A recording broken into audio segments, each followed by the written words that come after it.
Закажите бесплатную кредитку Альфа-банка с целым годом без процентов и получайте супер кэшбэк рублями каждый месяц. А еще бесплатно снимайте наличные в любых банкоматах. Не просто выгодно, Альфа выгодно. Всем привет, уважаемые зрители моего канала, с вами снова Solid, и сегодня на нашем обзоре очень жирный паёк. Вашему вниманию представляю ИРП страны НАТО, а именно Турции, который рассчитан, внимание, на 72 часа. Жируют. И сразу попрошу всех вас поставить прямо сейчас лайк и подписаться на канал. Почему? Потому что этот паёк в Россию сейчас заказать нереально. Стоит он вот столько. Да, я тот человек, который заказал за эти деньги этот паёк, все ради вас. Поддержите, вам же не сложно поставить вот такой значок лайк, а нам будет очень приятно. Спасибо. Вот большего пакета и размера пайка я в жизни не видел. Здесь, внимание, 8655 килокалорий. Это ерунда. По весу примерно 6,5 килограммов, увесистый. И упаковка, ребят, это минус. Потому что из-за своего веса она уже начала рваться. Здесь, сзади, сверху. В общем, некачественно. Я недоволен. Согласен. Единственный существенный плюс – это дизайн упаковки. Вся полезная инфа на лицевой стороне, ничего лишнего и есть сроки годности, что немаловажно. Американцы вообще об этом не заботятся. И в ответственный момент, блин, я еду порезал тут. Он весь заполнен ништяками. Давайте смотреть. С облегчением пакет. Так сейчас глаза повываливаются, ну тебя Ну нахер. Чтобы вы правильно поняли всю драматургию, все на стол не влезло. Вот все, что вы видите, все эти пакетики, это только разогреватель. Чуете разницу? Вот разогреватель, а вот еда. Вот разогреватель, вот еда. Вот разогреватель, вот еда. Чуете? Вот она, разница. И что мне с этим делать? Я в шоке от того, что здесь только 1200 миллилитров воды для этого самого разогревателя. Вот в этих пакетиках по 200 миллилитров вода. Вот в этих пакетиках беспламенный сам элемент, разогреватель химический. И эти пакетики вообще непонятно для чего. Но самый главный минус то, что пакетик для разогревателя вот такой золотистый, и он всего один. Один! Насчет еды, да, на 3 суток это, естественно, много. И первое, что самое заметное, это вот такие бесконечные тюбики. Их тут 12 штук, но не стоит обольщаться, они не все разные. Несмотря на огромное количество пакетов, структура проста. И в этом они молодцы, потому что добавили цвет. Видите, разные упаковки есть. Красненькие, желтенькие, есть оранжевые. Так вот, оранжевые пакеты это основные блюда. 8 пакетов на 4 блюда. То есть каждый второй повторяется. Красных пакетиков всего 3 штуки. Это мясные продукты питания, в основном здесь говядина. Их можно использовать как отдельное самостоятельное блюдо, так и в добавку к этим. И вот такой один единственный желтый пакетик, который очень сильно хочет мне отнять оператор сегодня, но я ему не дам. Здесь у нас курочка. Раз в 3 дня можно позволить столь жирную массу. Вместо наших привычных галет и хлеба турки используют лаваш. И он тут есть в количестве 3 штук, как минимум. Еще есть 3 вот таких пакетика. Да, они небольшие, но здесь сливочный сыр. По поводу, совсем знакомых и привычных вкуснях, это вот такие 3 пакета с орехами. И также у турков есть вот такой отдельный пакетик с мелочевкой, как я его называю, в котором находится, собственно, мелочь. Это 3 пакетика с чаем, 3 пакетика с сахаром, вот такие двойные пакетики с солью и перцем, влажные салфетки, сухие салфетки, таблетки для обеззараживания воды, 1 единственная зубочистка, 3 специальные ложечки для того, чтобы размешивать сахар в чай. Ну и на 3 суток 3 прозрачные ложки. Так, нет, не получилось. Ребят, вы уже заметили? Ну не могли не заметить, а я, между прочим, похудел, водичку лишнюю сбросил. И не просто так за здоровое питание взялся, а еще и отличный курс витаминов себе подобрал. Мне помог индивидуальный сервис по подбору витаминов для мужчин. Это специальный опросник, составленный опытными нутрициологами. Ответил на вопросы и узнал, чего не хватает моему организму. А если считаете, что опроса недостаточно, можете отправить свои анализы на почту Халса. Все дозировки, сочетания подберут за вас. Нужно просто следовать плану приема. И вот я полон сил, мотивации и тестостерона. Такой результат, конечно, не от одного приема. Не забывайте, что витамины нужно пить курсом. Это вам не волшебная пилюлька, как в областях тьмы. Отмечу, что витамины Халса сертифицированы и имеют положительные отзывы на независимых площадках. Ну и оплачивать витамины удобнее всего через Тинькофф, разбив стоимость покупки на несколько частей, без комиссии и переплат. Например, я набрал где-то на 3200, а оплачиваю по 800 рублей каждые 2 недели. По карману совсем не бьет. Поэтому советую заняться своим здоровьем прямо сейчас и не откладывать. А по моему промокоду SOLID вы получите скидку в 45%. Переходите по QR-коду на экране или по ссылке в описании. Так, ребят, мы продолжаем, и еще пару слов насчет пайка. Во-первых, хочется похвалить за то, что этот ИРП абсолютно автономен. Здесь есть все для того, чтобы употреблять в самых суровых экстремальных условиях. Допустим, в пустыне. У меня нет воды. Пожалуйста, здесь она есть. Более того, эту воду можно использовать как для разогрева основных блюд, так еще в этот пакетик положить вот этот пакетик совместно с чаем и тем самым получить горячий напиток. Чем мы сейчас и займемся. Давайте начнем с завтрака. Поскольку тут нет никакого разделения на завтрак, обед и ужин, то мы сделали это сами, исходя из логики и собственных представлений. Во избежание путаницы я не стал разделять еду на 3 дня, потом каждый день еще делить на завтрак, обед и ужин. Получилось бы слишком длинное видео, тем более некоторые блюда повторяются. Итак, завтрак на столе. Осталось подогреть. Начнем с разогревателя. Отвратительный по качеству химический элемент, потому что сильно пылит, и вдыхать такую дрянь, мягко говоря, опасно.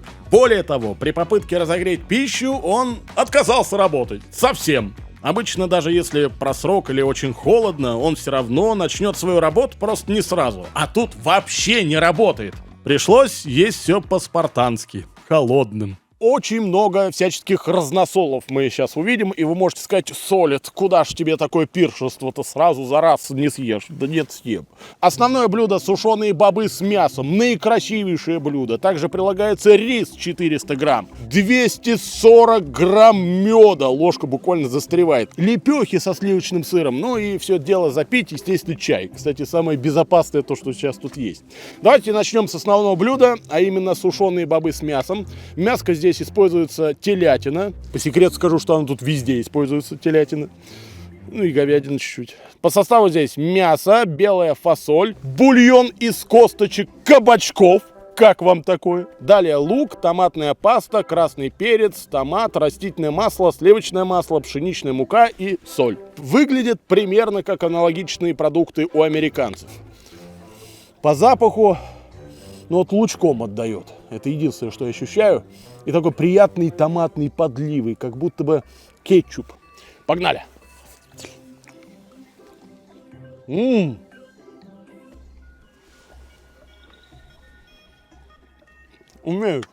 Ты ешь свежайшее блюдо, как будто его только приготовили в ресторане. И мяско, конечно. Очень по-домашнему. Ребят, удивительно, почему-то по вкусовым данным у меня есть стойкое ощущение картофеля. Пюре, вот.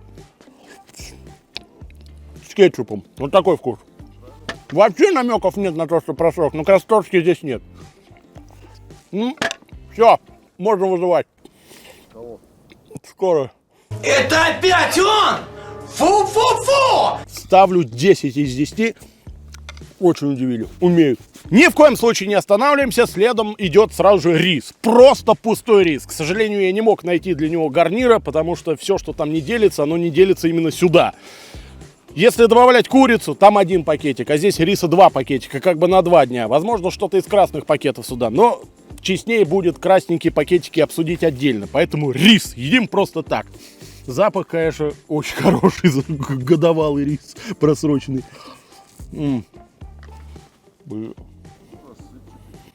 Вот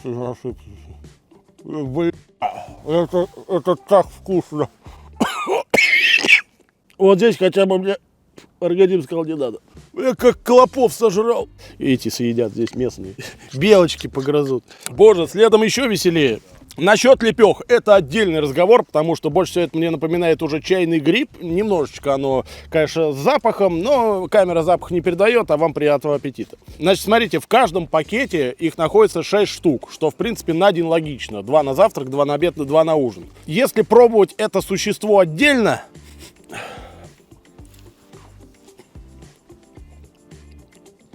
принципе, я ел такие бургеры. И там был точно такой же запах и даже вкус. Потный хлеб. Насыщенный, я бы даже сказал, терпкий, дрожжевой привкус.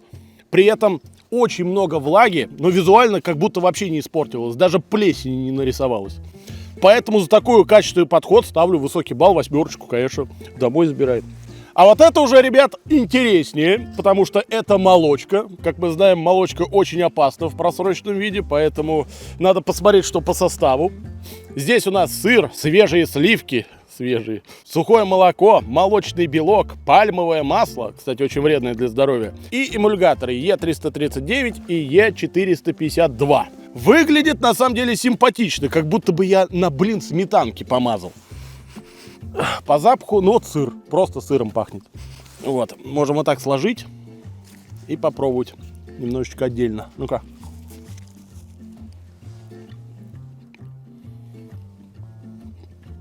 Да, ну нормально. Это как у американцев, знаете, сыр может храниться в консервированном виде, 5-10 лет. Вот у них вот эта химоза одна. Ну, примерно то же самое, они там эмульгаторами своими насолили. И все, и можно есть целиком, смело. Да нормально. Очень нежный, солоноватый, практически творожный привкус. Вот я выдавил сюда творог и растел. Свежак. Остался у нас мед с чаем, чаек подождет, главное это мед. Все-таки такого количества в пайках я вообще ни разу не видел. Выдавили специально, чтобы вам показать, собственно, масштаб. Ученые говорят, что мед не портится, хотя сроки годности на нем указаны. Это просто кто-то когда-то вскрыл гробницу фараона, попробовал оттуда мед, и потом его гибель слили на проклятие. Ну-ка.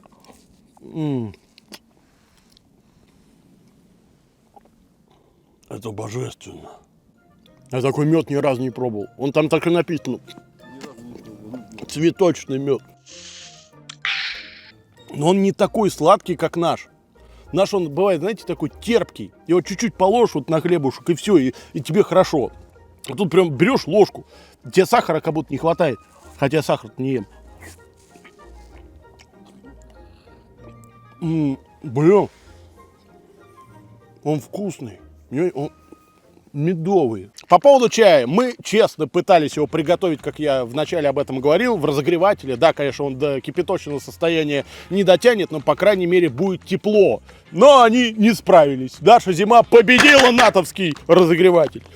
И, кстати, у них сахара тоже мало. Весь сахар здесь. Мы можем мед прям туда положить. Вот так. Во. И погнали. Удобно. Удобно. Это не то, что наш майский. Хотел бы я сказать, если бы был в другом месте. Я сегодня добрый. За мед, естественно, 10, и за чай тоже. Переходим к обеду, я не наелся. Закажите бесплатную кредитку Альфа-банка с целым годом без процентов и получайте супер кэшбэк рублями каждый месяц. А еще бесплатно снимайте наличные в любых банкоматах. Не просто выгодно, Альфа выгодно. Вот! Вот душа радуется, видя это разнообразие. Чего здесь только нет. Главное блюдо в самой большой тарелке — это манная. Макароны. Далее 2 порции нута с томатной пастой, ну и вот такие мясные приятные дополнения вот к этим основным блюдам. Пробовать будем все отдельно, потому что я не хочу смешивать вкусовые данные, это будет не так выгодно, потому что макароны могут быть очень сильно просрочены, и опять же их только испорчу, как рис, допустим, бы испортил. Что я сказал сейчас? Макарошки выглядят непривычно для нашего обывателя, потому что они, коричневого цвета. В состав входит манная паста, растительное масло, соль, вода и содержит глютен. Давайте пробовать. Вот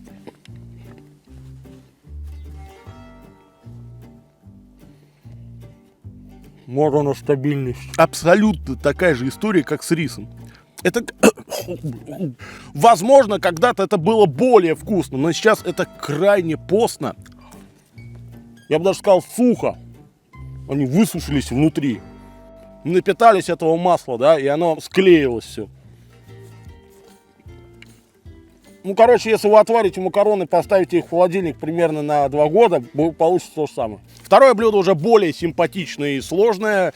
Это нут. Как они его только не делают. Парят, жарят, варят и сырым едят. У них нут приравнивается, как у нас горох. Вот примерно то же самое. Это же гороховое. Слушайте, ну, по крайней мере, по запаху это очень симпатично должно быть. Я очень надеюсь, что все возможные вот эти бактерии не размножаются в масляной структуре. Погнали!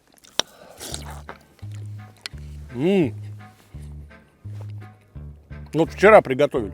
На полном серьезе говорю, нет никаких лишних привкусов и самого главного послевкусия просрочки. Не кислит, не горчит и не перчит даже. Поэтому можно есть. Но просрочку не надо.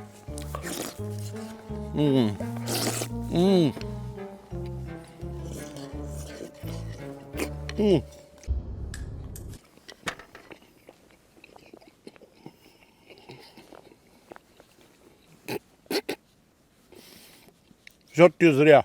Объясняю, если все это есть целиком, то нут ощущается уже в огромном количестве. И вот это вот в огромном количестве уже дает знать, что ну, что-то с ним не так.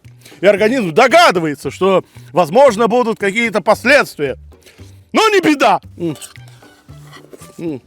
По баллам десяточка. Вкусно. Накормили. Спасибо. Какой сегодня у нас насыщенный выпуск по еде. Обратите внимание, мясные продукты, пожалуйста. Давайте начнем с курочки в соусе карри. Кстати, соус карри — это индийская приправа из смеси пряностей, в составе которой входят куркума, пажитник, кориандр и красный острый перец. А в состав всего блюда входят мясо куриной грудки, сливки, лук, растительное масло, порошок соуса карри, соль и специи. Это очень удивительно и непривычно видеть после стольких лет хорошую, нормальную, свежую структуру белого мяса курицы. Я думаю, что это можно смело вот так. Ой. Первое, отличный вкус, хорошая приправка, вот куриная, то, что надо. Но потом полезла горечь. Очень сложный вкус, друзья, я вам скажу. Давайте еще одну ложечку. Да. Угу. Горчит собака. Вот это и должно подействовать на мой мозг, чтобы остановиться. Но поскольку я тут сижу, лайки выпрашиваю, моя судьба такова. Бля.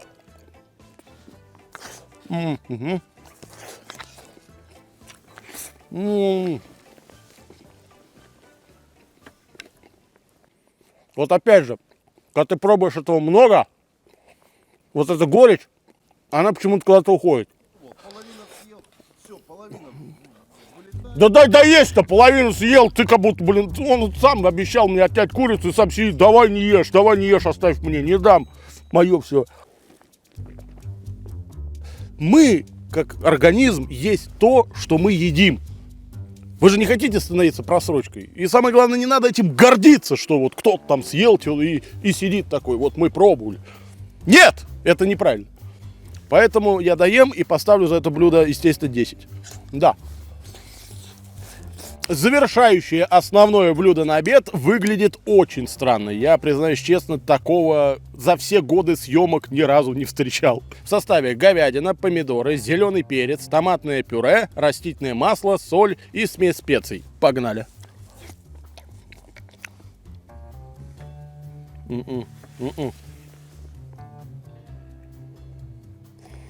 Попробуйте как-нибудь просто сырую говядину, хотя бы маленький кусок, даже маринованный вот съесть. Вот то же самое, абсолютно.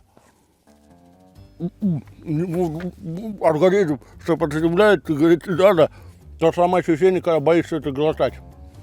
Что-то зелененькое там. Вот оно уже реально подошло. И, скорее всего, это из-за размера мяса. Здесь очень маленькие кусочки, и они находятся не в масле, а в таком естественном жировом своем водянистом бульончике. Вот из-за этого это как раз и стухло все. Когда-то это было, наверное, очень смачно, вкусно. Можно было завернуть в лаваш, получить что-то типа шаурмы. Но сейчас это не годится. Посмотрели и хватит. Под конец обеда праздник. Клубничное варенье. Ну, заскрипел, блядь. Все, поел. Погнали.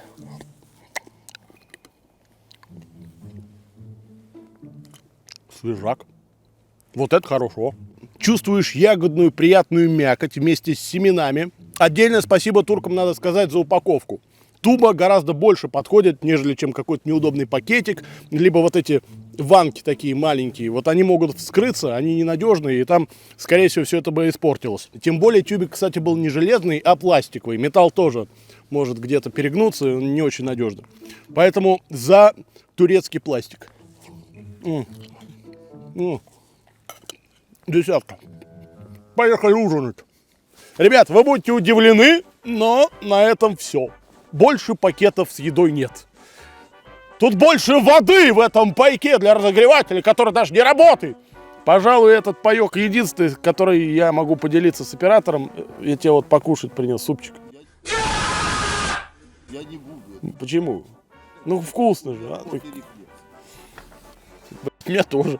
Значит, первое блюдо – это булгур с чечевицей, двойная порция. В состав входит вода, булгур, зеленая чечевица, помидоры, подсолнечное масло, соль, сахар, смесь специй, гранатовый сироп. Погнали пробовать.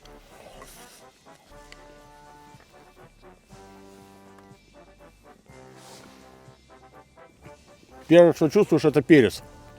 Оно немного перченое, и это хорошо. Потому что обычно такие каши у них очень пресные, постные. Невкусные. Удивительно, но после года просрочки появляются какие-то такие фруктовые нотки.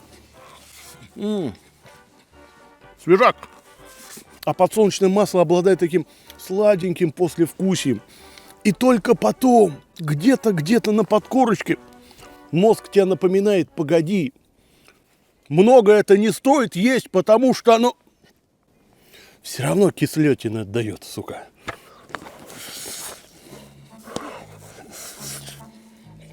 Нет, она не очень хорошая. Нет, она не хорошая. Еще плюс ко всему она чуть-чуть холодная. Ну, температура окружающей среды. У меня начала кружиться голова после 10-й ложки. Конечно, тарелку уплел. Вот за это можно поставить хороший балл, тем более тут много клетчатки. Это полезно. Когда-то было год назад. Здесь есть суп. Это уже победа. Раз в 3 дня суп есть.